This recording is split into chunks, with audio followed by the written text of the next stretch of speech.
Good morning. Welcome to Sanskrit class. Today we learn chapter 20 exercise Sanskrit भाषायाः वैशिष्ट्यम. Friends, हमने 8 special Sanskrit speciality का अभ्यास किया था. उसको थोड़ा रिवीजन कर लेंगे, जिसमें फर्स्ट स्पेशलिटी थी ऋग्वेद. हम पॉइंट वाइज उसको देख लेंगे, जो कि संस्कृत भाषा में है. सेकंड आएगा अल्फ़ाबेट, मतलब जो वर्णमाला है, वर्णमाला का क्रम, अल्फ़ाबेट सीक्वेंस. थर्ड जो स्पेशलिटी है वह है हमारी अष्टाध्यायी, पाणिनि रचित ग्रामर बुक है अष्टाध्यायी.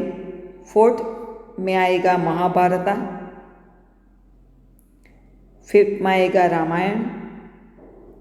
सिक्स में आएगा पंचतंत्र.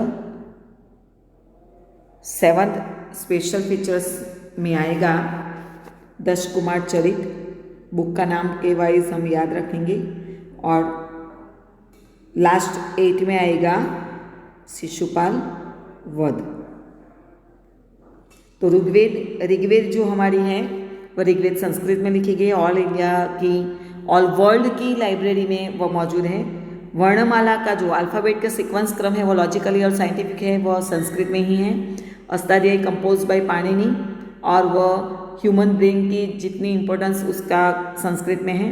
महाभारत में 1 लाख वर्सेस, जो सच बिग वर्क है, 1 लाख वर्सेस जैसा बिग वर्क किसी और लैंग्वेज में नहीं है. रामायण में बहुत सारी स्क्रिप्ट में वह लिखा गया है. पंचतंत्र ऑल वर्ल्ड की ऑलमोस्ट लैंग्वेजेस में जिसका ट्रांसलेशन हुआ है.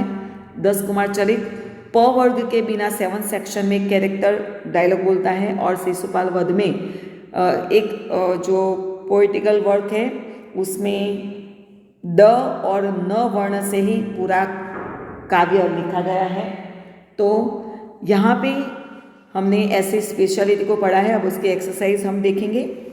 संस्कृत भाषायां लक्ष्य श्लोक परिमितः ग्रंथ कः. तो 1 लाख वर्सेस वाला ग्रंथ कौन सा है, तो हमें देखेंगे महाभारत. उसके बाद है संसारस्य प्राचीनतम ग्रंथ फिल इन द ब्लैंक्स वर्तते. संसार में प्राचीन ग्रंथ कौन सा है, तो हम जैसे पढ़ा है हमने ऋग्वेद. थर्ड है मुखतः उच्चारण काले कस्य स्वर वर्णस्य प्रादुर्भावः प्रथमं भवति. यहाँ पे देखो, स्वर का पहले प्रादुर्भाव कहा गया है, तो स्वर में आएगा अकारस्य. सबसे पहले प्रोनाउंस अकार का होता है. उसके बाद देखेंगे क्वेश्चन. संस्कृतस्य वर्णमालायाः वर्णानां क्रमः कस्य आधारेण निर्धारितः अस्ति. तो संस्कृत भाषा में जो वर्णमाला का क्रम है वो किसके आधार पे डिसाइड किया गया है, तो गॉड ने हमें जो प्रोनाउंसिएशन का जो इंस्ट्रूमेंट दिया है गॉड ने, उसके हिसाब से, तो उच्चारण तंत्र से उसके हिसाब से निर्धारित किया गया है. उसके बाद देखेंगे 10 कुमार चरितस्य कतमे उच्छ्वासे प वर्ग प्रयोग रहितानि वाक्यानि सन्ति. तो 10 कुमार चरित में जो 1 कैरेक्टर है वो कौन से सेक्शन में प वर्ग के बिना का सेंटेंस बोलता है, तो उसमें आएगा सप्तमी. तो यहाँ पे हमें याद रखना है कि 7 फीचर्स भी है हमारा और 7 कैरेक्टर भी आएगा, तो सप्तमी आएगा. पाणिनिना रचितस्य व्याकरणस्य किम नाम. तो जो ग्रामर बुक है कंपोज बाय पाणिनि, उसका नाम है अष्टाध्यायी, जो ह्यूमन ब्रेन जैसा इंपॉर्टेंस उसका है. आगे देखेंगे. एक वाक्य न संस्कृत भाषायाम उत्तर लिखत. संस्कृत में हमें आंसर देना है. संस्कृत भाषायाः कः ग्रंथः सर्वासु भाषासु अनुदितः वर्तते. अनुदितः मतलब ऐसी कौन सी बुक है जिसका ट्रांसलेशन ऑल लैंग्वेजेस में हुआ है, तो यहाँ पे कः ग्रंथः की जगह पे हमें लिखेंगे पंचतंत्रस्य, पंचतंत्र नामक ग्रंथः. व्यंजन वर्णेषु कस्य क्रमः प्रथम वर्तते. यहाँ पे स्वर नहीं है, व्यंजन दिया गया है, तो हमें याद रखना है व्यंजन वर्णेषु कस्य है ककारस्य क्रमः प्रथमं वर्तते. माघेन रचित काव्यस्य नाम किम वर्तते. तो माघ की बुक का नाम है महाकाव्य जो है माघ का व शिशुपाल वध। तो माघ रचित एकमात्र कृति हमें मिलती है महाकाव्य, जो पंच महाकाव्य में उसका समावेश किया गया है। तो यहाँ पे काव्य से नाम किम, तो शिशुपाल वधस्य, यहाँ पे बुक का नाम हमें लिखना है। ऋग्वेद कीदृश ग्रंथ वर्तते, तो हमारा जो ऋग्वेद है वो कैसा ग्रंथ है, तो उसको हमें लिखना है ऋग्वेद संसारस्य सर्वेषु प्राचीनतम ग्रंथ वर्तते। तो यहाँ पे प्राचीनतम ग्रंथ हम लिख सकते हैं, प्राचीनतम ग्रंथ वर्तते। महाभारते कति श्लोकाः सन्ति, महाभारते 1,00,000 श्लोकाः सन्ति, 1 लाख वर्सेस है महाभारत में। अब देखेंगे क्वेश्चन नंबर 3, रेखांकित पदानाम स्थाने प्रकोष्ठात् उचित पदम चित्वा प्रश्नवाक्य रचयेत्। हमें यहाँ पे प्रश्नवाक्य की रचना करनी है। अंडरलाइन किए गए हुए शब्द को उसकी जगह पे प्रश्नसूचक शब्द रखते। तो फर्स्ट देखेंगे संस्कृतस्य वैशिष्ट्यं प्रदर्शयामः, संस्कृत की विशेषताओं का प्रदर्शन करते हैं। किसका प्रदर्शन करते हैं, तो किसका जगह पे आएगा वैशिष्ट्यम, तो यहाँ पे म है तो यहाँ पे आएगा किम। संस्कृतस्य किम प्रदर्शयामः और लास्ट में आएगा क्वेश्चन मार्क। ऋग्वेद प्राचीनतम ग्रंथ वर्तते, विसर्ग है कह, मैं यहाँ पे शॉर्ट मेथड आपको समझा रही हूँ, विसर्ग है तो कह। थर्ड में है संस्कृत भाषा या भारतीय भाषाणाम जननी, संस्कृत भाषा किसकी जननी है, तो काशाम, भारतीय भाषाणाम काशाम जननी वर्तते। लास्ट में आएगा क्वेश्चन मार्क।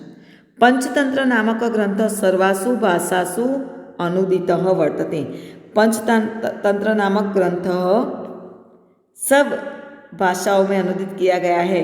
तो कस्मिन भाषासु, सर्वासु भाषासु ये भी आएगा, और यहाँ पंचतंत्र अगर रखेंगे तो कह ग्रंथ भी आ जाएगा, दोनों की तरह से होगा। कस्मिन शब्द कस्मिन भाषासु तो सर्वासु भाषासु, इस तरह के आएगा। आगे देखेंगे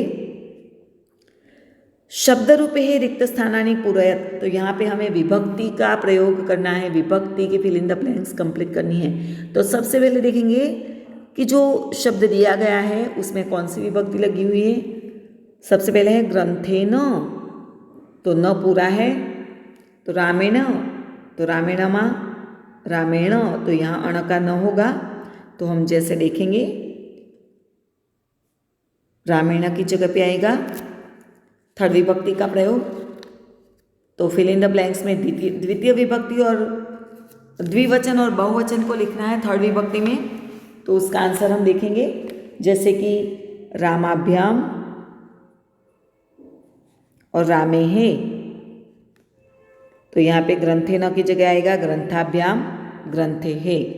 अब सेकंड देखेंगे वाक्यानि, तो यह जो शब्द है आनी प्रत्यय आ गया पीछे, तो हम देखेंगे नपुंसकलिंग शब्द है। अगर आनी शब्द आता है तो नपुंसकलिंग शब्द है फलम, फले, फलानी।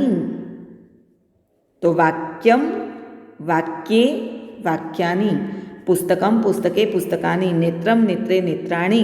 तो इस तरह से हमें लर्न करना है। उसके बाद देखेंगे सप्तमेषु रामेषु, हम राम की अगर तैयार कर लेंगे तो उसके हिसाब से हमारा पूरा हो जाएगा।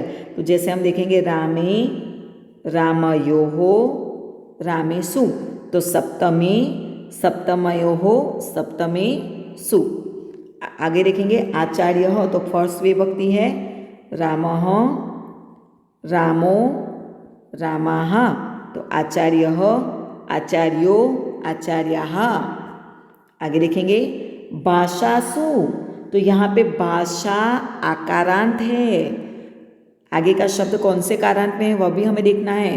तो यहाँ पे देखेंगे शाला, आकारांत शब्द है, तो शाला की शालासु, जैसे इस तरह से हमने लिख दिया।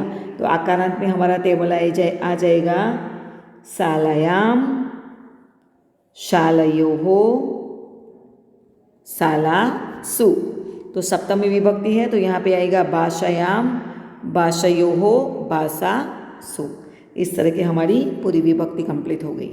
क्वेश्चन नंबर 5, प्रदत्तान शब्दान प्रयुज्य वाक्यानि रचयत, मतलब ब्रैकेट में जो शब्द प्रयोग किया गया है उस शब्द को योग्य विभक्ति और वर्ब लगा के हमें संस्कृत में ट्रांसलेशन करना है उसका। तो सबसे पहले देखेंगे कि जो सेंटेंस हम पढ़ेंगे उसमें टेंसेस कौन से लगाने हैं, उसमें विभक्ति कौन सी है और वाक्य एक वचन में या बहुवचन में। इन 3 पॉइंट को याद करेंगे तो हमारा बहुत अच्छी तरह से ट्रांसलेशन कंप्लीट हो जाएगा। फर्स्ट सेंटेंस को पढ़ेंगे, there are many books written in Sanskrit language. तो यहाँ पे देखो देयर आर बहुवचन में है, तो यहाँ पे जो वर्ब है वो बहुवचन में ही आएगा, उसको हमें समझना है। तो संस्कृत भाषायाम, संस्कृत लैंग्वेजेस, तो संस्कृत भाषा का आएगा संस्कृत भाषायाम, संस्कृत भाषा में। तो सप्तमी कहाँ पे, इन शब्द का प्रयोग इन है, तो इन कौन सी विभक्ति दर्शाती है, 7th विभक्ति। इन संस्कृत लैंग्वेज, तो सप्तमी विभक्ति का बहुवचन का प्रयोग। अनेक शब्द का बहुवचन होगा अनेके, और ग्रंथ का बहुवचन होगा ग्रंथाः, और वृत्त का जो वर्ब होगा वर्तन्ते। तो पूरा सेंटेंस किस तरह से होगा, इन संस्कृत लैंग्वेज का बहुवचन होगा संस्कृत भाषायाम अनेके, ग्रंथ का बहुवचन होगा ग्रंथाः, और वृत्त है तो उसका होगा वर्तन्ते, क्योंकि पूरा सेंटेंस बहुवचन में हमें लेना है। सेकंड देखेंगे, world's first book is Rigveda. Is आया है प्रेजेंट टेंस का, ऋग्वेद ओनली 1 बुक है, तो एक वचन का सेंटेंस है। तो संसारे वर्ल्ड्स फर्स्ट बुक, तो इन संसारे आएगा संसारे प्रथमम पुस्तकम ऋग्वेदम वर्तते। अवर्तते नहीं आएगा, अवृत, तो वृत्त का होगा अस्ति, क्योंकि अभी भी अस धातु का है यहाँ पे, तो अस धातु का आएगा अस्ति, क्योंकि अभी भी ऋग्वेद हमारे पास मौजूद है। थर्ड में देखेंगे, द फेमस आदि काव्य इज रामायण। तो रामायण बुक है, एक नाम है, तो रामायण का रामायण ही रहेगा, रामायणम प्रसिद्धम आदि काव्यम। देखो यहाँ पे जो भी विभक्ति का प्रयोग हुआ है, रामायणम प्रसिद्धम आदि काव्यम वर्तते, क्योंकि सिंगुलर का रूप देना है हमें प्रेजेंट टेंस का, इस तरह से आएगा। अब यहाँ पे देखो fourth, this is also a special features of Sanskrit. तो यहाँ पे देखो सिंगुलर है, इदम का इदम रखना है, अपि का अपि रखना है। संस्कृत शब्द ऑफ आया तो संबंध दर्शाया गया है, तो संस्कृतस्य आएगा, इदम अपि संस्कृतस्य वैशिष्ट्यम वर्तते। सिंगुलर का रूप है, इज है इसलिए। आगे देखेंगे क्वेश्चन नंबर 6, मातृभाषायाम उत्तराणि लिखत। मतलब हमें इंग्लिश में उसका ट्रांसलेशन लिखना है, क्वेश्चन आंसर में या शॉर्ट नोट में, दोनों जगह पे यह पूछे जाएंगे। इन तीनों क्वेश्चन को शॉर्ट नोट में भी पूछा जा सकता है, तो हमें स्पेशल फीचर्स को याद रखना है कि जिसमें ज़्यादा है लिखना, और शॉर्ट नोट की जगह भी पूछा जाएगा। Write two speciality of Sanskrit language. तो यहाँ पे आप कोई भी स्पेशल फीचर्स लिख सकते हैं, तो ऐसा ज़रूरी नहीं है कि आप पूरे 8 लिखें या मैं आपको जो बताऊं वो भी लिखें। तो आपको जो भी याद रहता है 8 स्पेशल फीचर्स में से आप लिख सकते हैं, जिसका हमने रिवीजन अभी पहले किया है कि आप ऋग्वेदा का भी लिख सकते हैं, अल्फ़ाबेट का भी लिख सकते हैं, रामायण का भी लिख सकते हैं, महाभारत का, शिशुपाल वध का, और जो महाकाव्य है उसका भी, 10 कुमार चरित का भी हम लिख सकते हैं। तो आप रिवीजन लेशन में देख के लिख सकते हैं। सेकंड क्वेश्चन देखेंगे, write about special characteristic of Sanskrit alphabet वर्णमाला। तो हमें सेकंड फीचर्स का हमें लिखना है, in the order of letters in Sanskrit alphabet is scientific and logical. All the human beings are endowed with the ability of pronunciation the letters. Accordingly, the order of letters is fixed and the letter A is the first letter pronounced. So it is the placed first. Similarly, the letter K is the first among the consonants. The then follows the group beginning with the letters च। तो यहाँ पे स्वर और व्यंजन में किस तरह से हमें पहले अ आता है या क आता है या च आता है उसको मेंशन करना है। आगे देखेंगे, लास्ट क्वेश्चन है हमारा यहाँ पे, write a note about speciality of Dasa Kumara Charitam. Dasa Kumara Charitam is a famous story book in its 7 chapters. One character talks sentence without using a letter from per verb like pa, pha, ba, ba, ma. It's composed by Dandi. Talking with this, including a particular letter, is possible perhaps only in Sanskrit, जिसको दंडी ने create किया है। इसमें प, फ, ब, भ, म नहीं बोले जाते 7 चैप्टर्स में। तो इस स्पेशल फीचर्स को हमें लर्न करना है।